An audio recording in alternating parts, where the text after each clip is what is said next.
was trying here to pass. I move his leg up. He's blocking. I reach the belt. Now I'm going to keep walking, make him roll.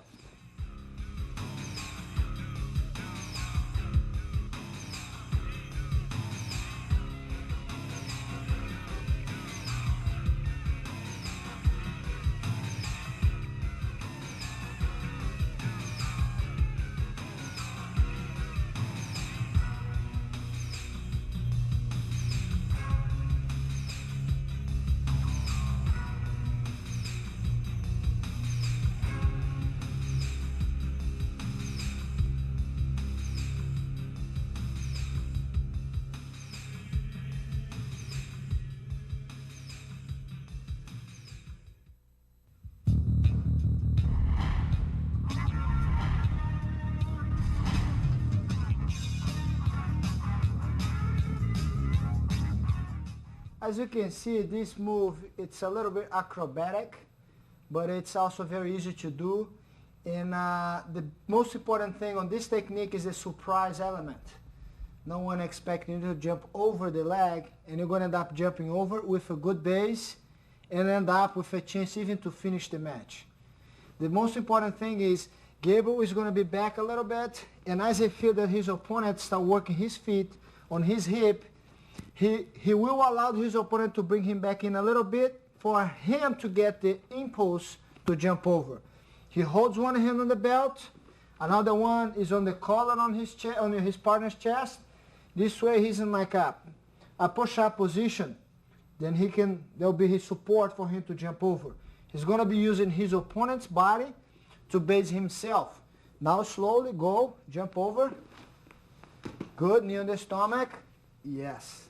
Then you end up passing the guard, plus knee on the stomach, and maybe the arm bar.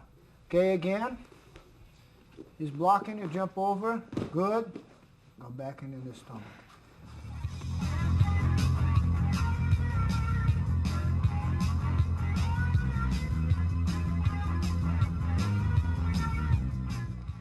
The important thing here for Gabriel to be able to jump over is one hand on the same height of his partner's chest and one on the belt.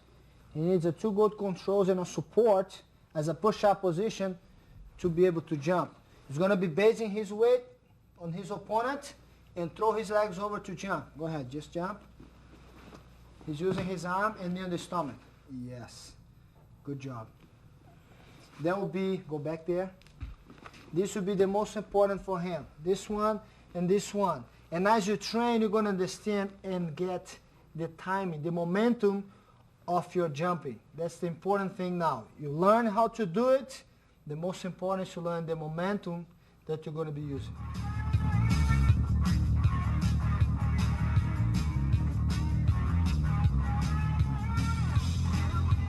A lot of times when you improvise or you come up with something a little bit different, you will surprise your opponent. And that will be very good for you because he will not have time to recover and find out what he just did. It will be too late for him and very good for you. This way we always work passing the guard from the right side, left side, but we can also pass the guard over. We can jump over his legs and end up in a very good situation. I'll be holding the top of his gi here. My fist will be close on his chest. The second hand will be work on his belt. If he doesn't have the belt, I can hold his pants. That will be the same thing. His feet is already on my hip. If I walk just a little bit more forward, he can lift me up and throw me. And I have to train and drill this technique to get the right momentum to jump and get away from his guard. I'll use this. I'm backing up my body. When I feel a little pressure on me, I will jump at the same time that he pushed me up. I went up. I'm on his hip. That means he cannot follow because I'm blocking his hip. And I will come back with my knee on the stomach. That's considered passing the guard plus knee on the stomach. And the best thing, you're out of his legs with a very good position.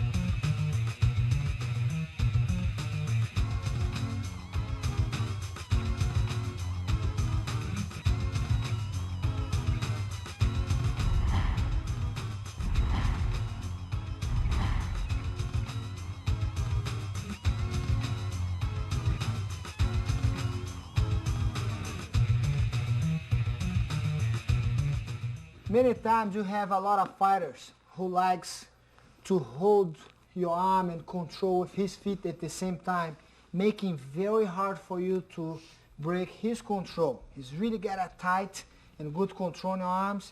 And I found this way, an easy way for you, in a different way, to surprise your opponent and breaking his control on your gi. Because he has such a good control that it's hard for you to get away from him or even pass his guard. By swinging your leg over, you're going to be able to cut his arms, yes, away from your sleeve, and you're going to end up across his body. Again, slow. I want you just to put your head this way. Good. Stay like that. As you can see, Eddie's going to move, he's going to walk his body. No, stay there. You're going to walk your body a little bit towards me. Yeah, now you're going to swing your leg over as you push the leg. Yes. You're going to end up across. Again. Good job. He has a good control, hard to pass, but by using his legs, he's going to be able to break that. He's pretty much will be walking over his opponent. Again. Remember the control that your opponent has. You just need to walk a little bit to the side. You move the leg and now step over. Good. You pull your arms out. Side control.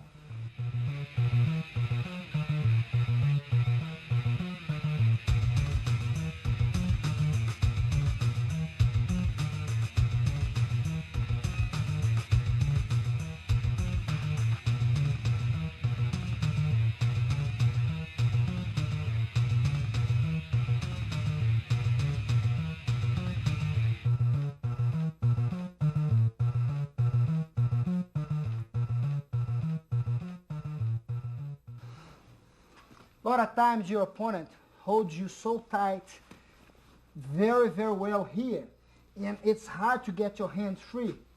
I will try to just turn his body a little bit, and at the same time that I turn, I'm going to step over.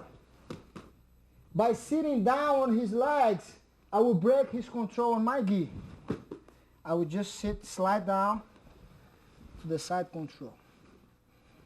I will step over his leg and land across his body. Here, I'll step here. Now I'll go this way. I sit down and keep sliding down to the side control.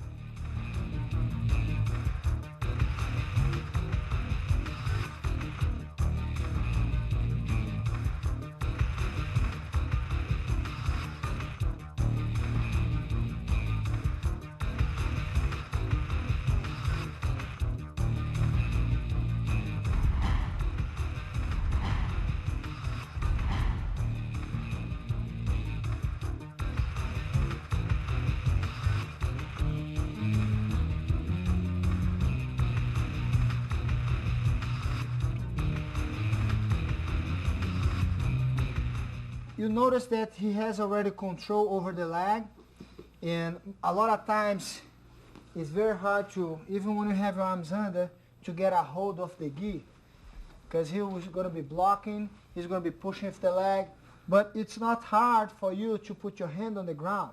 I want you to put your fist on the ground, like that. See here? And now you really locked his leg on this position. Normally, they're going to be blocking with this hand over here. That means for Ed on top, he can't get close to Gabriel right now because Gabriel is keeping him away. But nothing is going to stop Eddie to go all the way around. He's going to be pivot on his arm.